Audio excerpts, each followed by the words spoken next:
Hi friends, welcome back to Jack Paints. I'm your host, Jack, and today we are going to do a paper boat on an ocean sunset. To my right, I have a palette of different shades of blue that we are going to use for the ocean. Just different shades of dark and some teals. We're going to use the teals and the lighters when we get closer to the actual sunset. To my left, we have the orange that I'm going to use for the sun, the yellow that I'm going to use for the sky, some white that I'm going to use for the accents and the waves, and black for the actual paper boat. All right, friends, so to start, we're going to start from the bottom, go about 2/3 way up, and we're going to stop here. But to start, we are going to use some darks at the very bottom and move up to lights. And then about here, we're going to stop, and then we're going to start working on our sunset. All right, friends, this is what your canvas should look like after you add the layers of blue. As you can see, they're not straight across. They got a slight curvature to them, just like a wave. And I went ahead and went up here and put the yellow in for the sun. You don't gotta put yellow, you can put whatever you want. I had an off cream color, but I decided I wanted yellow more, so I went with the yellow. Now I'm going to go in and I'm going to take my water, dip my brush in the water, and then I'm going to make a sun.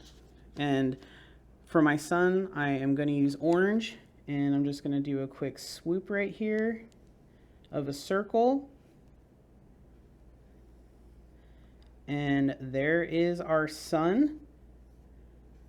Real quick, neat and easy. After it dries, you're gonna want to go over it a couple more times so it's a little darker and it kind of protrudes off of the page a little bit. Get a nice layer on there.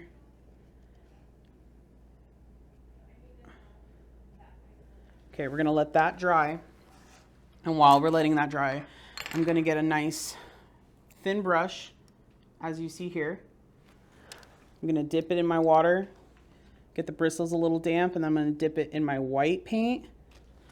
And this is kind of the fun part. We're gonna go in here and we're gonna highlight the waves. And I'm going to show you how I do that as soon as I get the first one on here.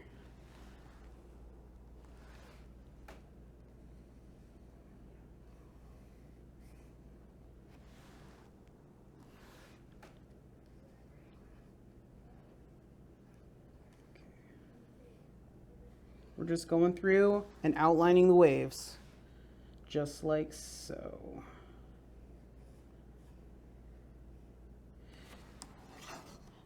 This is what it should look like. You're going to do it for all the wave layers. So I'm going to finish this up and show you what it should look like, and then we'll go on to step 2. All right, friends, as you can see, I have put white lines separating the different shades of blue. This is what it should look like. After this, we're going to go in and do some fun little designs in the water in the different separation parts right here. I have some lines right here. You can do some circles, you can do some dots, go back to lines.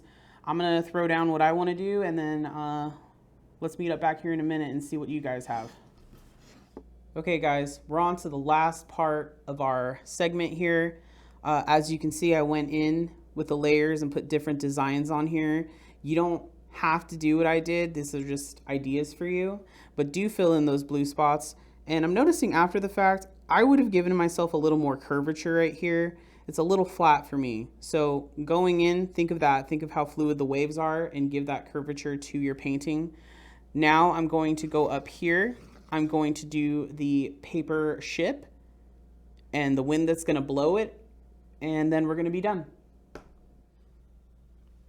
All right, guys, this is what the final product looks like. As you can see, what I did here is I just used some geometric shapes. I did a big triangle, skinny one, filled out to the left, dropped it, came across, and then dropped these ends to the flat end and connected it, and then just did 2 lines here to give it the illusion of paper foldings, and then I did some wind. This is it. I hope you guys enjoyed this one. Until next time, I'll see you around.